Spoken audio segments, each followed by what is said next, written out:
कि जब से हमने लिखित प्रमाण पत्र से मिलते हैं तो 10वीं शताब्दी में राजपूतों द्वारा जनपद लखीमपुर खीरी को बसाया गया। 14वीं शताब्दी के आसपास तक नेपाल से हो रहे आक्रमणों की सुरक्षा करने के लिए जनपद खीरी में बहुत सारे किलों का निर्माण हुआ और उसके बाद 1801 में लगभग अगर आप देखेंगे तो जनपद लखीमपुर खीरी को रुहेलखंड में शामिल कर दिया गया अंग्रेजों के द्वारा। उसके पश्चात 1814 से लेकर 1816 तक आम्र नेपाली युद्ध हुआ, जिस युद्ध में परिणाम स्वरूप जो जनपद लखीमपुर खीरी था इसको रुहेलखंड से निकाल करके अवध में विलय कर दिया गया। 1857 के स्वतंत्रता संग्राम के समय जनपद लखीमपुर की तस्वीर पुनः बदली। उस समय लखीमपुर अवध प्रांत का हिस्सा हुआ करता था और इसके पश्चिमी भाग को मोहम्मदी और पूर्वी भाग को मल्लनपुर के नाम से जाना जाता था।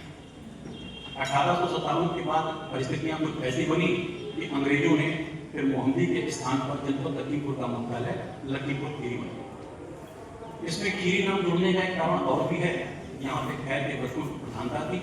और दूसरा जनपद लखीमपुर खीरी से लगभग अगर आप देखेंगे तो 2 से 3 किलोमीटर की दूरी पे खीरी नामक एक कस्बा है, जहाँ पे इतना दूर 1536 जिनकी मृत्यु हुई थी संत सैयद खुर्द नाम से,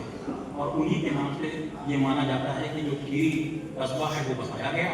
और आज भी उनके मकबरे के अवशेष के रूप में वहाँ पर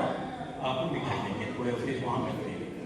बहुत सारी ऐसी चीजें हैं जो जनपद के विषय में अगर बताने लगे तो समय निश्चित तौर पर कम होता है।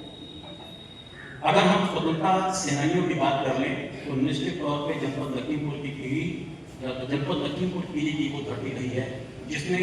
इतने बलिदानियों को पैदा किया। निसंदेह ये हम सबके लिए गर्व की बात है कि हमारा जन्म भी किसी तरह है।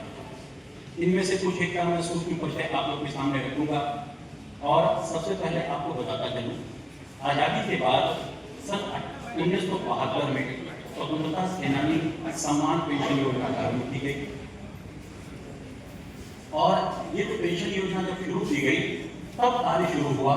जनपद लखीमपुर खीरी के जो स्वतंत्रता सेनानी थे उनकी पहचान दिलाने का।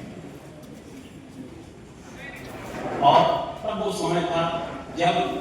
वो समय आया कि किस तरह से इसका लाभ लिया जाए और जो हमारे स्वतंत्रता संग्राम सेनानी रहे हैं उनके इतिहास को उजागर किया और स्वतंत्रता संग्राम सेनानी उन्हीं को माना गया जिन्होंने